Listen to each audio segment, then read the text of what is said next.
Welcome to this extraordinary video. Today, we're going to tell you the story of a man who didn't fight battles, but trained the man who conquered the world.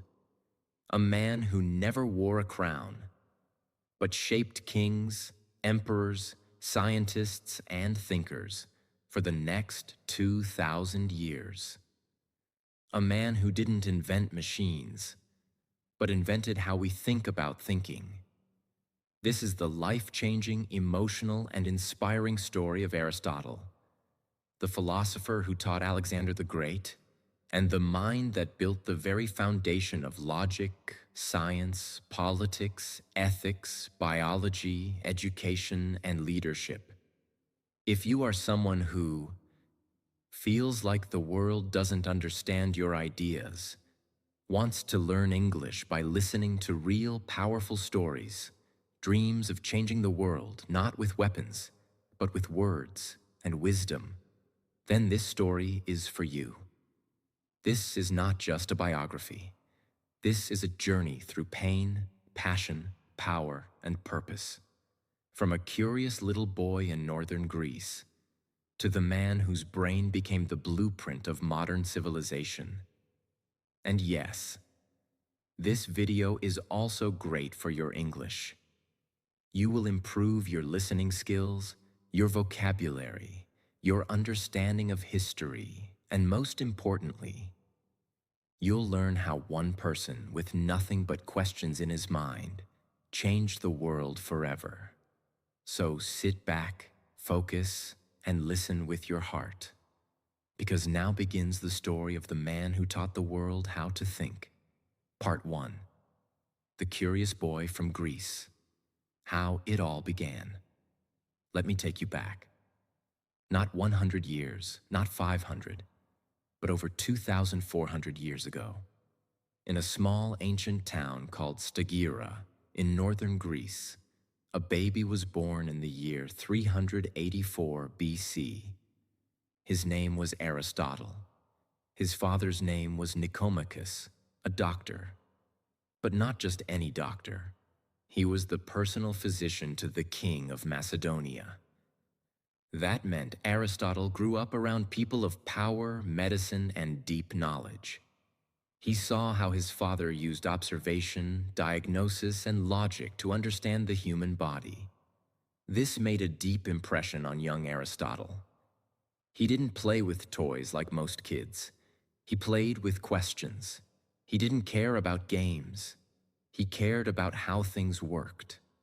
Even as a small child, he would stare at animals, leaves, clouds, wondering, why does a bird fly? Why does the sun rise? What makes us happy? What is truth? These were not normal thoughts for a child. But Aristotle wasn't born normal. He was born to observe the world deeply, and he would spend his entire life doing just that. But everything changed when he was just a boy. Tragedy struck early. When Aristotle was still a young child, both his mother and father died. We don't know the exact reason, but we do know this. He became an orphan before he could even understand what death meant. That pain of being left alone so early never left him. But instead of becoming bitter, he became obsessed with life. He didn't ask, why me? He asked, what is life? What is death? Why are we here? His relatives took care of him, and eventually he was sent to Athens, the most famous city of learning in the ancient world. And that's where his real journey began. When he was just 17 years old, Aristotle walked into a place that would change his life forever. Plato's Academy. The first real university in history. And at the center of this academy was a man who was already a legend. Plato, the greatest philosopher of his time, and the student of Socrates. Imagine, you are a 17-year-old orphan. You walk into a place filled with the smartest people in the world, and your teacher is a man who studied under Socrates himself. The man who chose to die rather than stop speaking the truth. For Aristotle, this was heaven. For the next 20 years, Aristotle stayed at the academy. He was not just a student. He became the most brilliant student Plato had ever seen. But even though Aristotle loved Plato, he didn't agree with everything. Plato believed in ideal forms, the idea that the real world is just a shadow, and the perfect version of everything exists in another invisible realm. But Aristotle didn't believe that. He believed in what we can touch, see, measure, and test. Plato said, "There's a perfect version of a tree somewhere out there." Aristotle said, "No. This tree right here, let's study it. Let's understand it." He started writing about everything: animals, politics, human behavior, the stars, happiness, the soul. He wasn't trying to win arguments. He was trying to understand everything that exists. He asked millions of questions and wrote thousands of pages, all by hand, with no internet, no electricity, no tools except his brain and a scroll. He was becoming more than just a student. He was becoming a force of knowledge. But then, something unexpected happened. When Plato died, everyone thought Aristotle would take over the academy. But he didn't. Why? Because some believed he was too different. His ideas were too scientific, too rebellious, too challenging to Plato's teachings. And so, even after 20 years of loyalty, dedication, and brilliance, Aristotle was not chosen. It broke his heart. He had lost his second home. So once again, like when he lost his parents, Aristotle had to walk away from something he loved. But this time, he didn't fall into darkness. He began a journey that would take him across the world, and eventually into the life of a boy who would become the most powerful man in history. The academy door had closed behind him. He had given it 20 years of his life. He had studied harder than anyone, questioned everything, and offered his deepest loyalty. But in the end, it wasn't enough. When Plato died, the school needed a new leader, and they didn't choose Aristotle. Why? Because he didn't fit the mold. He didn't blindly follow Plato's ideas. He thought differently. He asked new questions. He wanted more than ideal worlds. He wanted to touch the real one. And for that, he was quietly pushed out.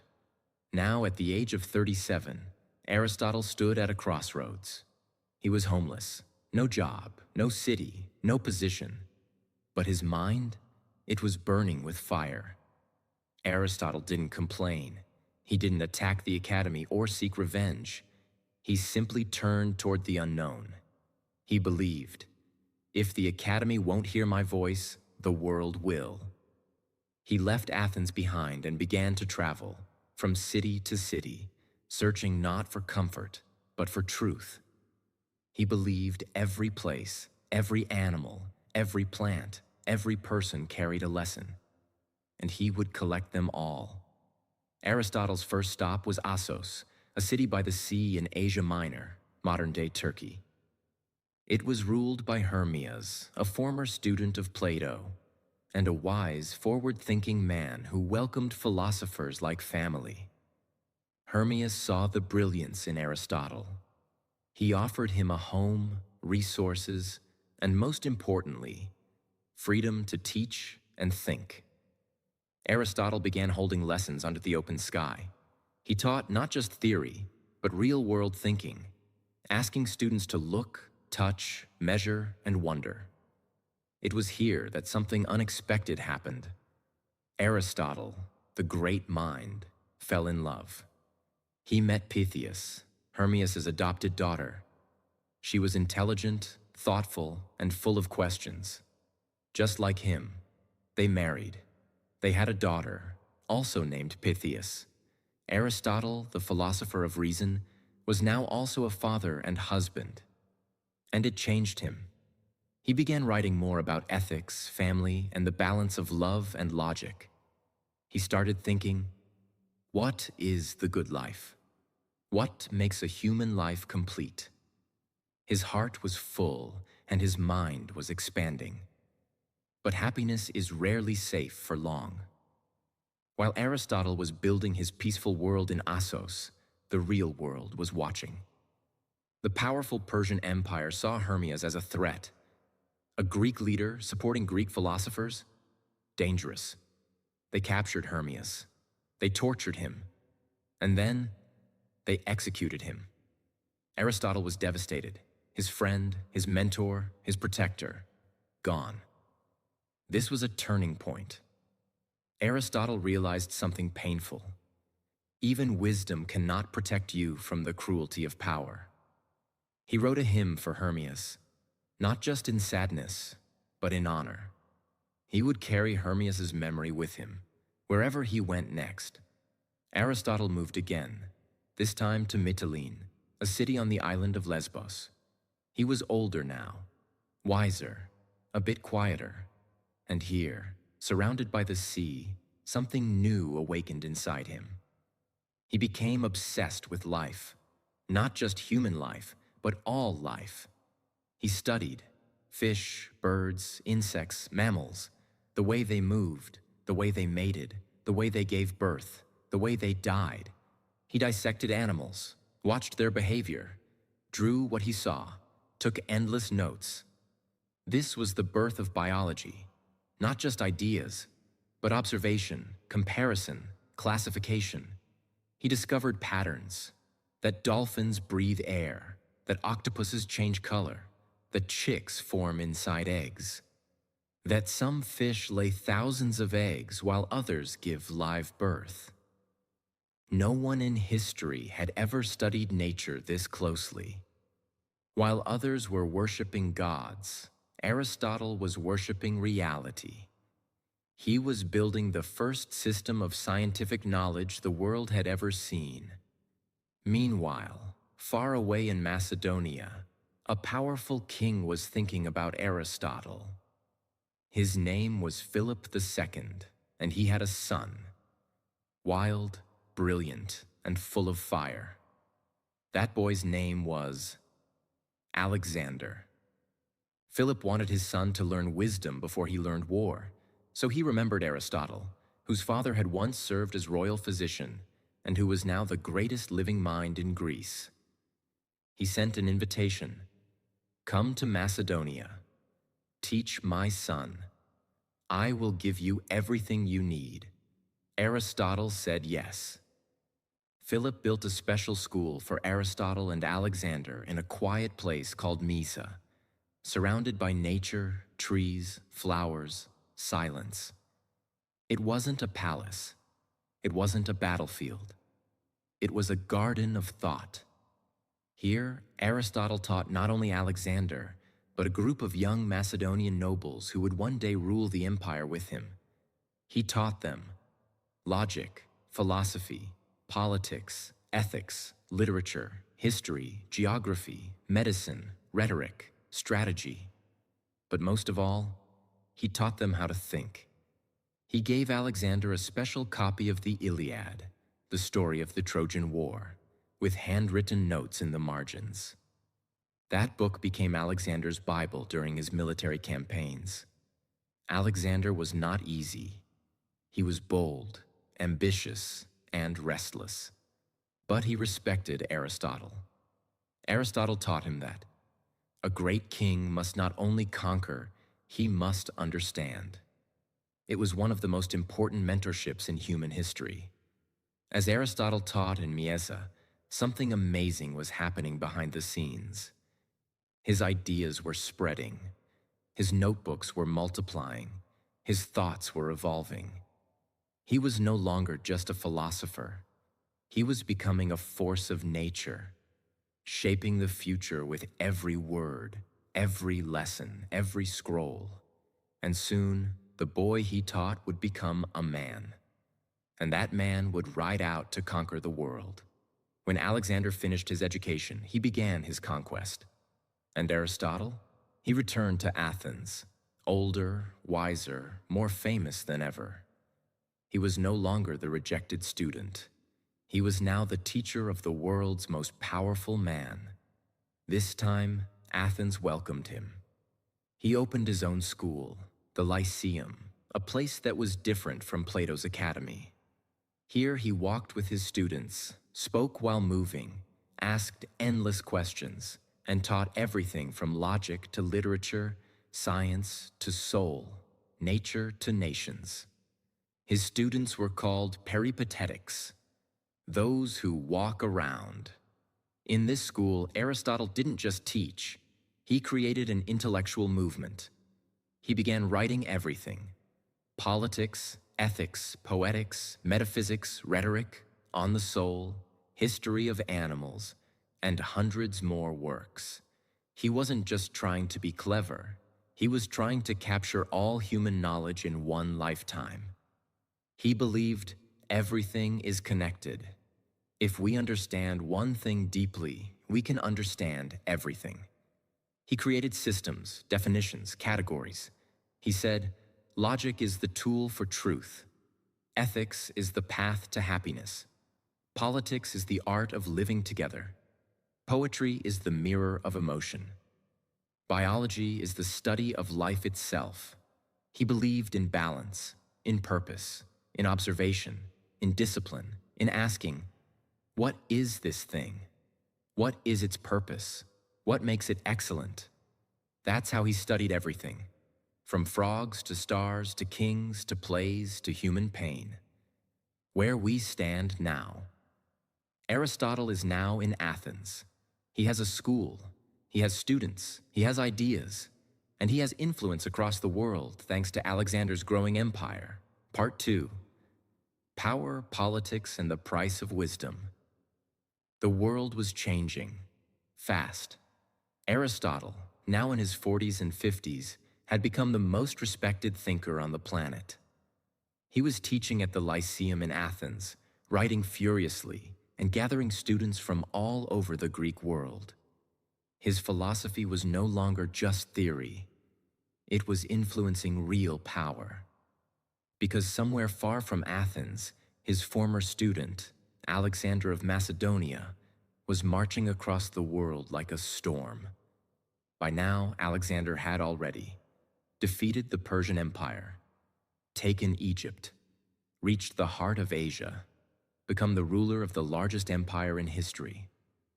And everywhere Alexander went, Greek ideas followed, especially Aristotle's. He sent plants, animals, maps, and cultural observations back to Aristotle in Athens. He opened libraries. He promoted education. He carried the Iliad, annotated by Aristotle, wherever he went. Aristotle wasn't riding horses into war, but make no mistake, his mind was riding beside Alexander, shaping the empire from the shadows. And the people of Athens knew it. That's why, for a time, they tolerated Aristotle's presence. Even though Aristotle was not Athenian by birth, and even though he had once been rejected by the academy, now, he had power, not through soldiers, but through ideas. In the Lyceum, Aristotle wasn't just giving lectures. He was building a machine of knowledge.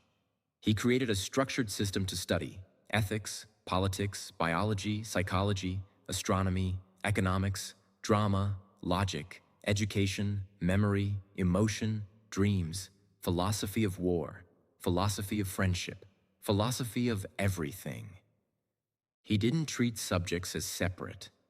He believed everything was interconnected. He trained his students to observe the real world, measure things, analyze things, question everything. They gathered laws from hundreds of city-states to write the first political science encyclopedia. They collected data about animals, diseases, cities, rituals, theater plays. Everything was studied, labeled, and discussed. And while Plato's philosophy was poetic and mysterious, Aristotle's was sharp, logical, and built for the real world. His writing was not beautiful. In fact, it was dry and technical, but it was clear, honest, and structured like a blueprint of human knowledge. And that's what made it last for over 2,000 years. But not everyone was happy. Aristotle's power made enemies. Many Athenians never forgot that he wasn't born in Athens. They never forgot that his student, Alexander, was a Macedonian conqueror. To them, Aristotle wasn't a Greek hero. He was a symbol of outside influence.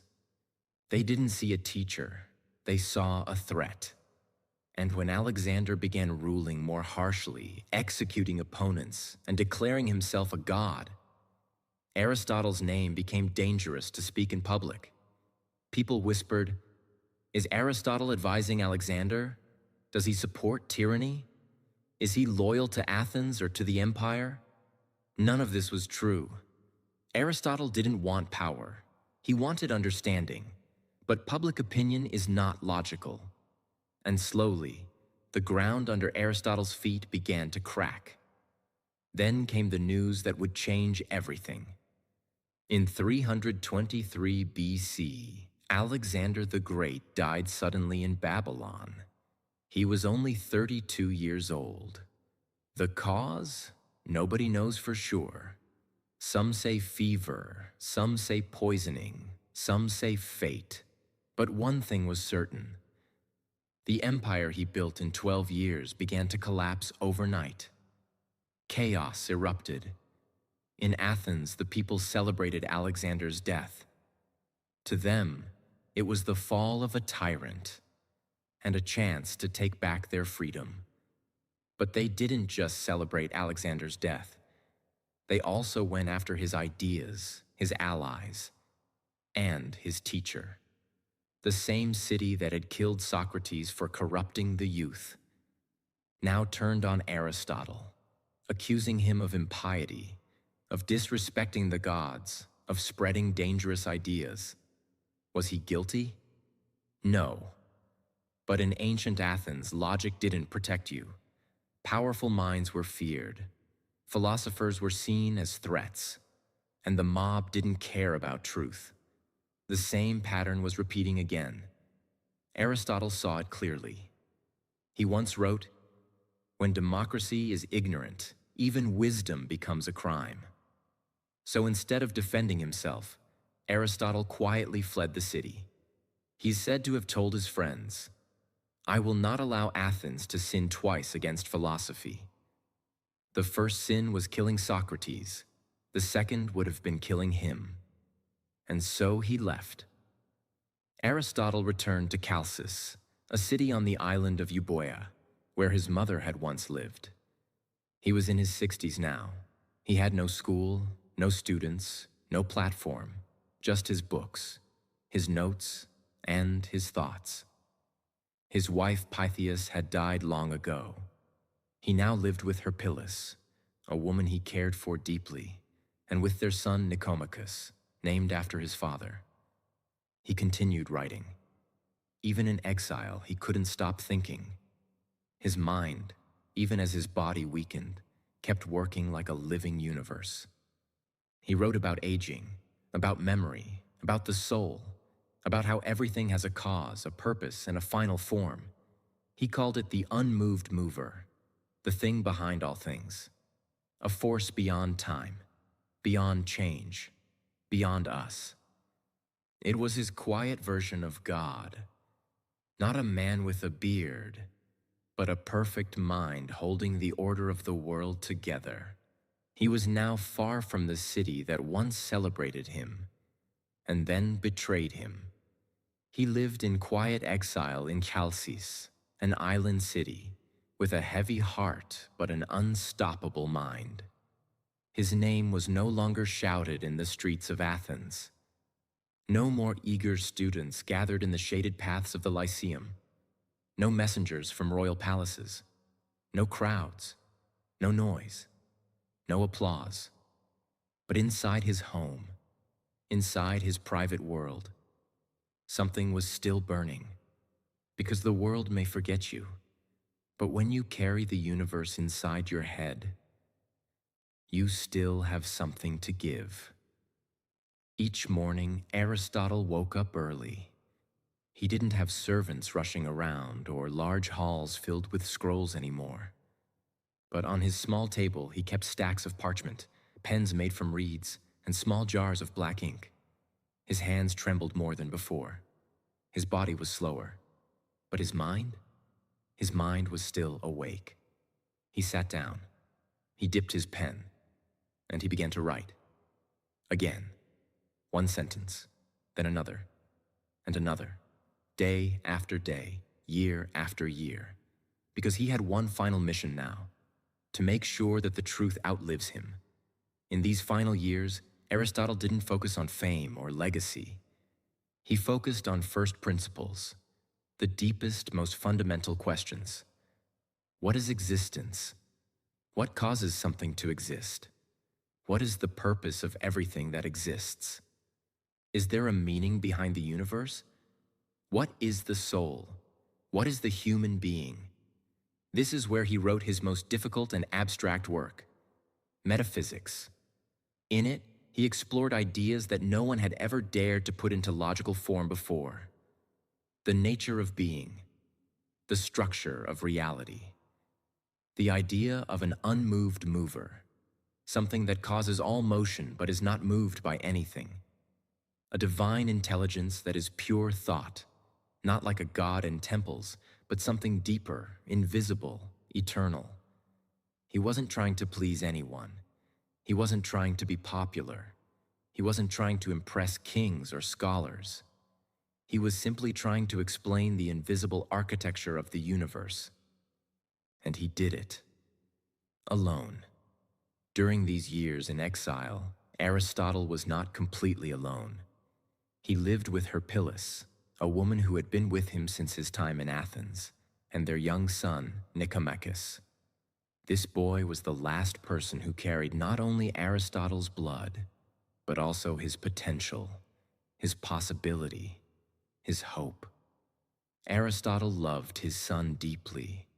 He spoke gently to him, told him stories, shared his thoughts. The way a philosopher speaks to a student, but with the warmth of a father speaking to his own child. And so, when he began writing a new work about morality and the purpose of life, he titled it Nicomachean Ethics. Not because it was written for Nicomachus, not because it was about him, but because in that name, Aristotle placed his heart, a father trying to leave behind not gold or buildings, but wisdom. In this book, he explained what it means to live a good life, why pleasure is not the highest goal, why virtue matters, why real happiness comes from balance, character, and purpose. He wrote, "We are what we repeatedly do. Excellence, then, is not an act, but a habit." It became one of the most important books ever written about how to live. And it came from a man who was watching his own life slowly come to a close. The seasons passed. Winters became longer. Summers became shorter. Aristotle's legs grew weaker. His eyesight dimmed. He still tried to write, even when his fingers cramped. He still whispered questions to himself, still argued with ideas inside his own mind. But the man who had once taught kings, who had classified the animals of the earth, who had mapped the stars with nothing but logic, who had built schools, shaped science, and named philosophy itself, now walked slowly through his garden, or sat silently, watching the wind move the trees. And sometimes you could see tears in his eyes, not because he was afraid of death, but because he knew something very painful. Everything I've written could disappear. At that time, there were no printing presses, no digital libraries, no hard drives, no cloud storage. Every word he wrote was on fragile scrolls, made of thin, dry material, easily destroyed by fire, water, or time.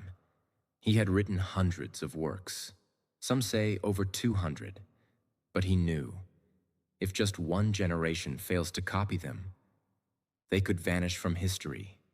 This fear haunted him. He didn't want statues. He didn't want temples in his name. He only wanted one thing: let the knowledge survive, even if I don't.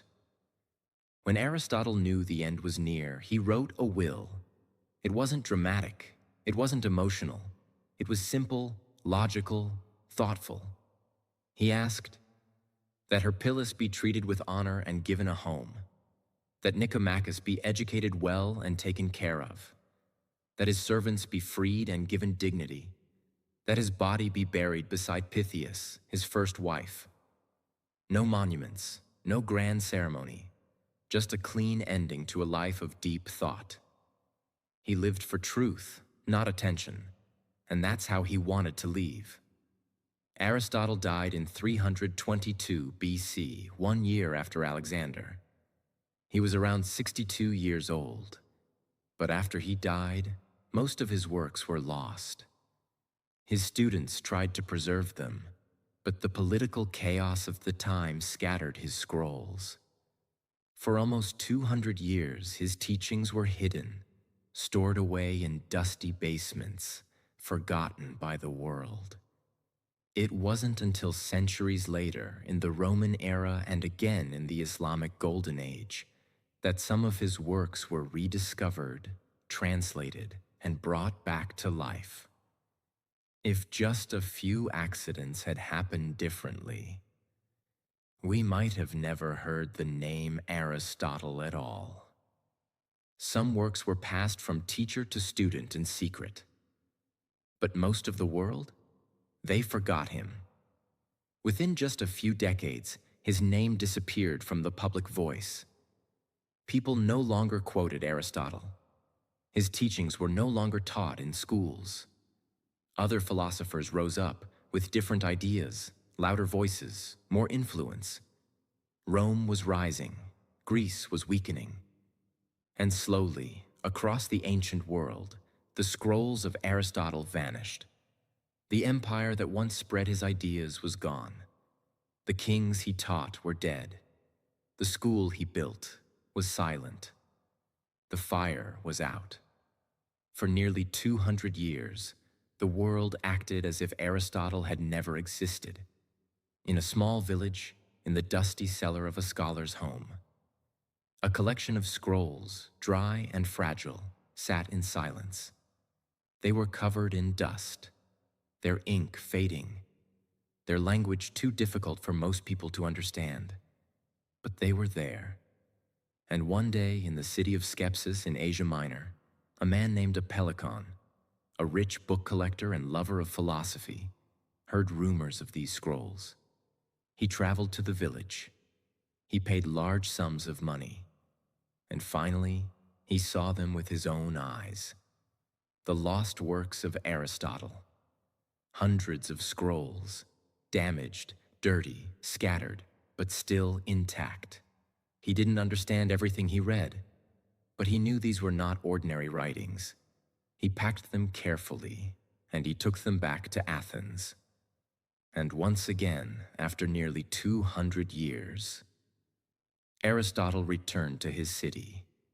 As the Roman Empire grew, it absorbed the culture of Greece. Roman leaders, soldiers, and scholars all respected Greek philosophy. But most of them followed Stoicism or Epicureanism, not Aristotle. Until one Roman general, Sulla, raided Athens and captured Apellicon's library. He took the scrolls of Aristotle back to Rome. There, a young and brilliant scholar named Andronicus of Rhodes discovered them. He didn't just read the scrolls. He organized them. He edited them. He sorted them into categories: logic, ethics, politics, science, metaphysics. He turned the mess into a system. He created what we now call the Organon, Aristotle's system of logic, the Nicomachean ethics, his ideas on how to live, the politics, how humans should live together, the poetics, how art and drama should reflect human truth. Metaphysics, the study of being, reality, and cause. De anima, the study of the soul, the history of animals, the birth of biology. These were not just books. These were the intellectual skeleton of human civilization, and they were almost lost forever. Hundreds of years later, in the heart of the Islamic world, something incredible happened. In cities like Baghdad, Cordoba, and Cairo, scholars began collecting and translating the ancient texts of Greece. They didn't just translate them. They studied them deeply, debated them, and built new systems on top of them. Aristotle became the most respected name in Islamic philosophy. Thinkers like Avicenna, Ibn Sina, Averroes, Ibn Rushd, Al-Farabi, they all studied Aristotle. They called him the first teacher. His writings on logic, ethics, medicine, and astronomy were used in universities across the Islamic world. And it was through their translations that Aristotle eventually reached medieval Europe. By the 12th and 13th centuries, Europe was emerging from the Dark Ages. Christian scholars, especially in universities like Paris, began to rediscover Aristotle through Arabic translations, later retranslated into Latin. At first, the church was suspicious. Aristotle wasn't Christian. He didn't speak of the Bible or God. But one brilliant theologian, Thomas Aquinas, saw something deeper. He believed Aristotle's logic and philosophy could help explain Christian theology in a rational way. He combined faith and reason, and in doing so, he made Aristotle the foundation of European thought. For the next 600 years, students in Europe studied Aristotle's logic to learn how to argue, his ethics to learn how to live, his politics to understand society, his biology to explore nature, his metaphysics to seek God. When modern universities were created in Europe, in cities like Bologna, Paris, Oxford, and Cambridge, their curriculum was built around Aristotle's works. Even scientists like Galileo, Kepler, and Newton, who disagreed with parts of Aristotle's science, still used his method of observation, logic, and reason. Even modern logic, computer science, and artificial intelligence have roots in Aristotle's original system of classification and reasoning. His influence became so large, so deep, so foundational, that people stopped even noticing it. He became the heir of Western thinking, invisible, but always present. Think about this. Aristotle lived before Jesus Christ, the Roman Empire, the invention of paper, the birth of Islam, the discovery of electricity, the invention of the telescope, the building of modern cities, the rise of democracy, the fall of monarchies, the internet, artificial intelligence, you, me. And yet, 2,300 years later, we are still asking his questions, reading his ideas, studying his logic, debating his ethics, building systems on his foundation. Aristotle never raised an army. He never ruled a nation. He didn't own land. He didn't command wealth. He died in exile, mostly forgotten. He was nearly erased from history. And yet, he won. Not with power, not with violence, not with status, but with thought. He didn't conquer cities.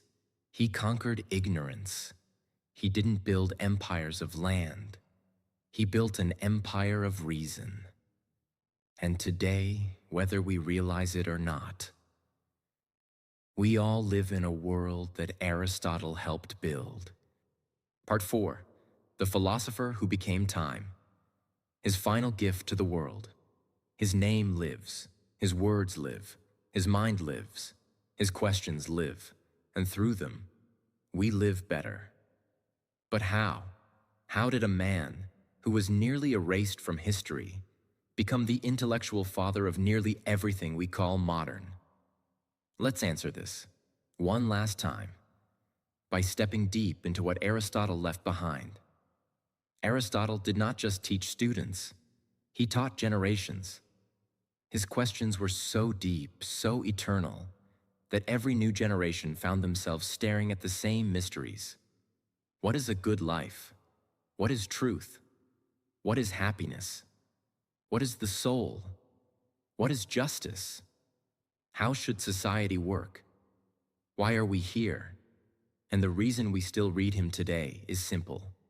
He never told people what to think. He taught them how to think. He didn't give you the answer. He gave you the tools to find it for yourself. And that's why his teachings feel fresh even today.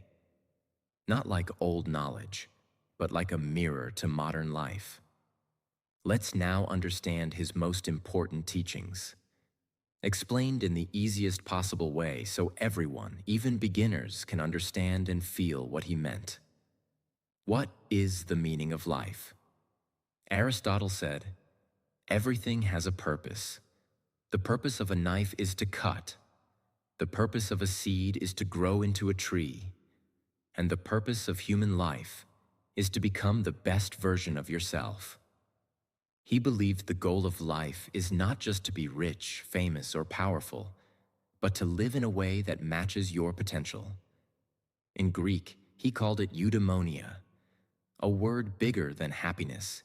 It means a life that is full, meaningful, balanced, excellent, and honest. What is real happiness?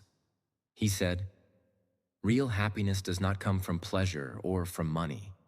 It comes from virtue, being brave, kind, wise, disciplined, fair."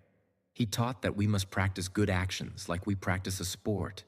You become good by doing good, not by dreaming about it.